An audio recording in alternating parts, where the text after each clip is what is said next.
एक स्त्री अपने विवाह को बचाने के लिए अपने सपनों, आत्मसम्मान, यहाँ तक कि अपने आंसुओं को भी चुपचाप पी जाती है। वो टूटकर भी मुस्कुराती है क्योंकि उसे सिर्फ रिश्ता नहीं, पूरा घर बचाना होता है। पर जब उसके सहने की हद पार हो जाए, तब वही स्त्री अपने मौन से तूफान भी ला सकती है। वो जितनी सहनशील होती है, उतनी ही निर्णायक भी। मैं हूं आपकी दोस्त वर्षा। आशा करती हूं आप सभी बहुत अच्छे से होंगे। एक बार फिर से आप सभी का स्वागत करती हूं आपके और हमारे चैनल स्पिरिट ऑफ इम्बाइब के मंच पर। हम पढ़ रहे हैं कांता भारती का आत्मकथात्मक उपन्यास रेत की मछली। अगर आप मुझे पहली बार सुन रहे हैं तो हमारे चैनल को सब्सक्राइब करना, हमारी वीडियोस को लाइक करना, शेयर करना बिल्कुल भी न भूलें। तो चलिए चलते हैं बिना किसी देरी के इस उपन्यास के 7वें भाग की ओर। कोई और समय होता तो लौटने पर अपनी फुल बगिया की जो हालत थी, उसे देखकर मैं रो पड़ती। कितने ही अच्छे अच्छे पौधे मुरझा गए थे, पत्तियों पर धूल जमी हुई थी और न जाने कितनी तरह की फालतू झाड़ियां बेतरतीबी से उग आई थीं। सच कहूं तो मेरे मन की स्थिति भी लगभग ऐसी ही थी। फुल बगिया को देखकर मुझे लगा कि वह आईने में मेरा अपना रूप है। फुल बगिया में अगर सबसे सुखी कोई था तो वह थी निरंतर बढ़ती जाती वही कांटेदार जंगली लतर। लतर को देखकर मेरे आहत मन की यातना और गहरी हो आई। वह लतर जैसे मेरी नियति पर व्यंग्य कर रही हो। वह इतनी अधिक फैल गई थी कि कई पौधों को उसने ढक लिया था। सारी वाटिका धूल भरी, उदास, उजड़ी उजड़ी और अस्त व्यस्त सी लग रही थी। घर की हालत भी उससे अच्छी नहीं थी। मन जाने कैसा हो रहा था कि बिना किसी और ध्यान दिए यात्रा की थकावट की उपेक्षा करके मैं घर को संवारने में जुट गई। 4-5 घंटों के अनवरत परिश्रम के बाद घर की हालत कुछ सुधर आई। इस बीच मैं नहीं जानती शोभन कहाँ व्यस्त रहे थे। हो सकता है उन्हें अब तक मेरी याद ही न आई हो। सहसा मेरे निकट आकर अतिशय भावुकता दिखाते हुए बोले, अरे तुम अभी तक काम में जुटी हो? इतनी दूर के सफर से थक कर आई हो, तुम्हें तो आराम करना चाहिए था। छोड़ो ये सब। यकायक इतनी उदारता दिखाई जाने पर अविश्वास की कोई गुंजाइश नहीं थी। मैंने जल्दी जल्दी नहाकर कपड़े बदले। शोभन इस सब का इंतजार ही कर रहे थे। बोले, आओ मेरे साथ, ऊपर बैठेंगे। नीले कमरे में अभी मैं बैठी ही थी कि शोभन ने बड़े प्यार से एक हाथ मेरे कंधे पर रखते हुए कहा, लो कुंतल, तुम्हें एक पत्र दिखाऊं? यह कोरा पत्र ही नहीं है, यह एक लंबी कविता है। था वह पत्र ही, मीनल के नाम लिखा हुआ शोभन का भावातुर पत्र। सचमुच ही वह पत्र नहीं, कविता थी जिसमें संवेदनाओं की गर्माहट थी। लेकिन वह गर्माहट जिससे मेरी शिराओं में जलता हुआ सा कुछ दौड़ गया। शोभन कह रहे थे, यह मीनल को लिखा है मैंने, लेकिन मैं इसे छपवाऊंगा। कभी कभी लगता है कुंतल, जैसे भावनाओं का एक समूचा हिमालय है जिसे मैं छोटी सी गाड़ी में, या यूं कहूं कि ठेले पर ढोलने की कोशिश कर रहा हूं। सहसा वह उछल पड़े, सुनो कुंतल, मेरी अगली किताब का यह नाम कैसा रहेगा? संवेदनाओं का हिमालय। उसमें मैं वो लेख भी छपवाऊंगा जिसमें मेरी भोली और बड़े मन वाली कुंतलिया है। मैं बोली कुछ नहीं। सच्चाई की परतें अब मुझसे उतनी छुपी हुई नहीं थीं। शोभन भले ही लिख रहे होंगे एक किताब, लेकिन एक और किताब बड़े अदृश्य तरीके से लिखी जा रही थी। नियति की, मेरी अपनी नियति की किताब। जैसे फूल बगिया में वह जंगली लतर अनायास उठ रही थी और फूल रही थी, उसी तरह मेरी नियति की यह किताब बड़े चुपचाप लेकिन बहुत ही स्थिर गति से लिखी जा रही थी। हो सकता है मेरे मन की बात शोभन ने पहचान ली हो, लेकिन फिर भी उस समय उन्होंने जाहिर कुछ नहीं होने दिया। बड़े प्रेम से मुझसे बोले, 2-4 शब्द तुम भी लिख दो कुंतल, मीनल को बड़ा अच्छा लगेगा, बल्कि वह बहुत प्रसन्न होगी। उन्होंने कई बार आग्रह किया कि मैं पत्र लिख दूं। हार कर मैंने कहा, लिख दूंगी नहीं, अभी लिख दो ना कुंतल। मैं या बल्कि हम दोनों शाम को घूमने चलेंगे तो यह पत्र स्टेशन पर डाल देंगे, शोभन ने समझाया। शोभन की बात बहुत अच्छी नहीं लगी, फिर भी मैंने सोचा कि अब वह पत्र लिखे बिना उपाय नहीं है। पत्र तक शब्द कैसे उतरे मैं नहीं जानती। जैसे तैसे करके वह पूरा हुआ। मुझे ऐसा लग रहा था जैसे शोभन मुझसे ही फुलबगिया की वह जंगली लतर सींचने को कह रहे हैं और मेरे हाथ यांत्रिक गति से उसे संवार रहे हों, सींच रहे हों और पाल रहे हों। कहीं कोई अपने दर्द को पालता है? अगर हाँ, तो उसका उदाहरण मैं हूँ। मैं कुंतल, स्वास्थ्य अच्छा नहीं था। पेट में शोभन की संतान और आत्मा में शोभन का प्रत्याख्यान किए हुए मैं अपने स्वास्थ्य से जूझ रही थी। स्वास्थ्य गिरता जा रहा था। मतली आती तो लगता जैसे सारा शरीर किसी ने निचोड़ लिया है। दर्द का हिमालय ढोने का वह क्रम अटूट हो गया था। दिन में शोभन पत्र लिखते, उसके बचे हुए हिस्से पर मेरे हस्ताक्षर हो जाते। शाम को शोभन कहते, चलो कुंतल, थोड़ा टहल लें, टहलने से तुम्हारा स्वास्थ्य अच्छा रहेगा। वह टहलना भी अजीब था। रोज चले हुए रास्ते पर ही बार बार चलना होता था और वह रास्ता फुलबगिया से शुरू होकर रेलवे स्टेशन पर लगे हुए एक लेटर बॉक्स तक जाता था और वहां से वह रास्ता ज्यों का त्यों वापस आ जाता था। पत्र लिखना और उसे स्टेशन के लेटर बॉक्स में डालना और पत्र के उत्तर का इंतज़ार और फिर पत्र, फिर पत्र।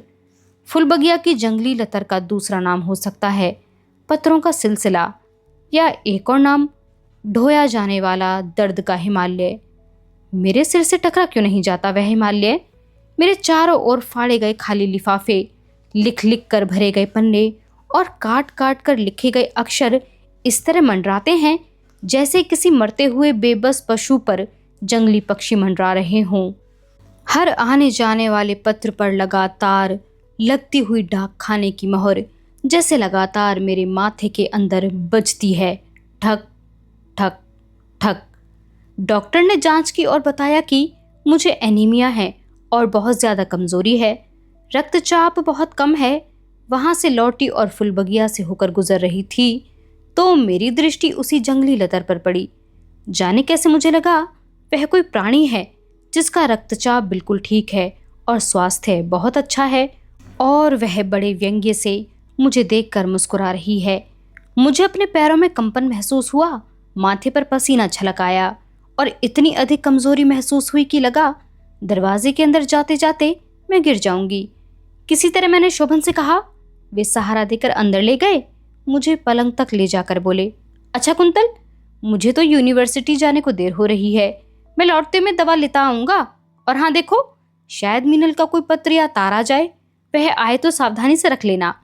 यह कहकर वह व्यस्त से ऊपर चले गए। शोभन चले गए। वे वैसे भी वहाँ थे। यह अनुभव करने में मुझे कठिनाई ही हो रही थी। मन स्वस्थ नहीं था, इसलिए ज़्यादा कुछ सोचने की इच्छा नहीं हुई। उनकी वे पंक्तियाँ एक बार चेतना पर तैर गईं।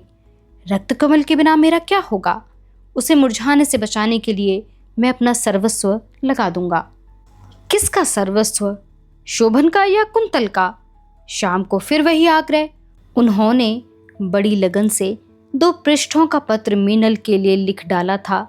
सारे दिन की घुटन क्षण भर में मेरे ऊपर घिराई। सुबह मेरा स्वास्थ्य इतना खराब था, लेकिन कितने सहज ढंग से शोभन ने कह दिया था कि उन्हें यूनिवर्सिटी जाना है। यही नहीं, ऐसे समय में भी उन्हें यह नहीं भूला कि मीनल का पत्र आ सकता है जिसे सहेज कर रखना होगा। मुझे ऐसा अनुभव हुआ कि जैसे मैं फुलबगिया की एक ऐसी पौध हूँ जिसे शोभन ने एक किनारे कर दिया है और फुलबगिया में कांटेदार जंगली लतर फैला दी है।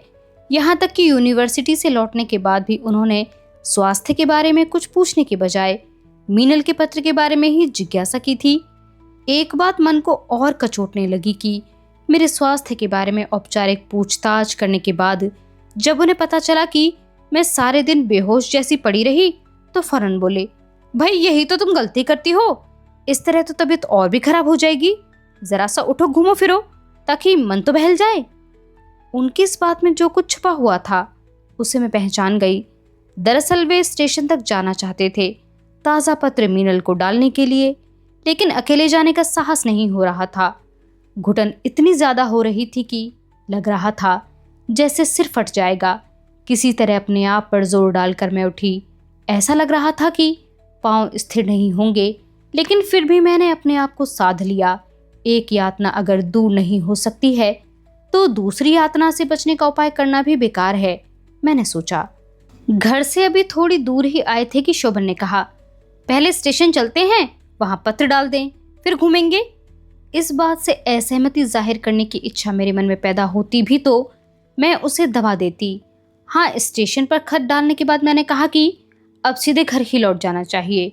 शोभन ने किंचित आश्चर्य से मेरी ओर देखा और अनमने से होकर बोले, क्यों? मैंने उस क्यों का उत्तर नहीं दिया, केवल घर की ओर लौट चली। उत्तर हो भी क्या सकता था। एक बार सोचा कि सब कह दूं, लेकिन और साहस नहीं हुआ। आज सोचती हूँ कि मेरी वह भीरुता ही मेरा दुर्भाग्य है। अगर उस दिन सत्य कह देने का साहस बटोर लिया होता तो हो सकता है कि वहां से जिस दिशा में मुझे बहना पड़ा वह दिशा थोड़ी सी बदल ही जाती। लौटते लौटते मैंने यह भी महसूस किया कि शोभन जैसे वहां नहीं है, होकर भी कहीं और हैं। वहां होने की अब उन्हें चिंता भी नहीं रह गई थी। मन बहुत दुखी हो आया। शाम का अंधेरा घिराया था, लेकिन मन के अंदर उससे भी ज्यादा अंधेरा था। घर पहुंची, किसी तरह हाथ बढ़ाकर फुलबगिया का छोटा सा फाटक खोला। मैं किसी तरह जल्दी जल्दी से कमरे में पहुंच जाना चाहती थी। मकान के दरवाजे तक पहुंचते पहुंचते बुरी तरह पैर लड़खड़ा गई। दरवाजे की चौखट थामकर अपने को किसी तरह साधा। आंखों के आगे अंधेरा छा रहा था कि कातर होकर मैंने शोभन की ओर देखा, सहारे के लिए, आश्वासन के लिए। शोभन सचमुच वहां नहीं थे।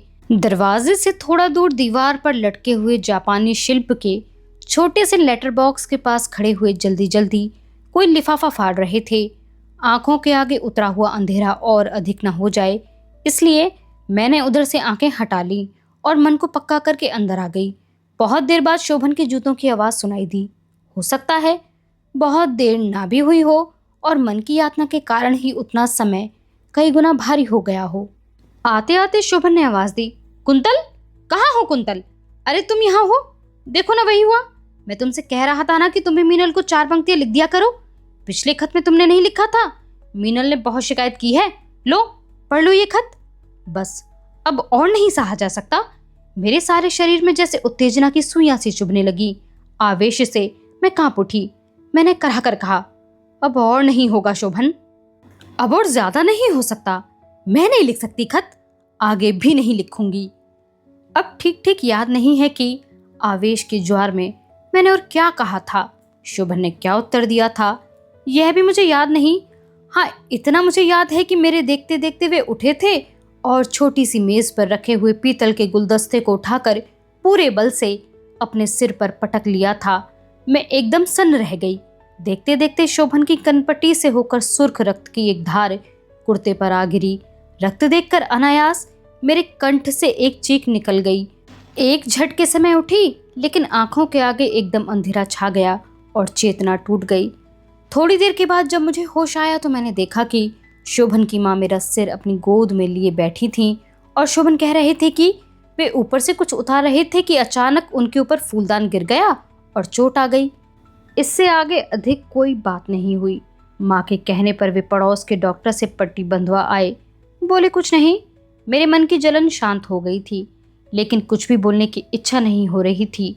रात को मुझे बहुत तेज बुखार चढ़ गया। मन की जलन तन पर उतर आई।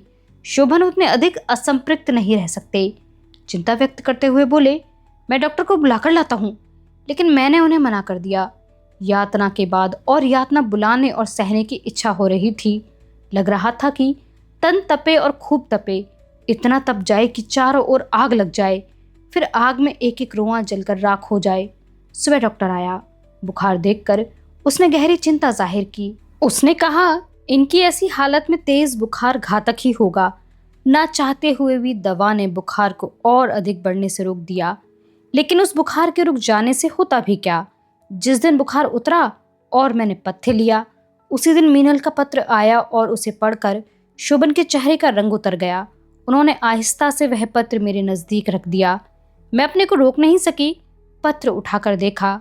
मीनल ने एक्सरे कराया था। चेस्ट स्पेशलिस्ट की रिपोर्ट थी कि उसके एक फेफड़े में तपेदिक का गहरा प्रभाव पड़ चुका है। उसे अब खांसी के बाद खून की उल्टियां भी होने लगी थीं। आज का यह भाग यहीं पर समाप्त होता है। हमें सुनते रहने के लिए आप सभी का बहुत शुक्रिया। बने रहिए हमारे साथ।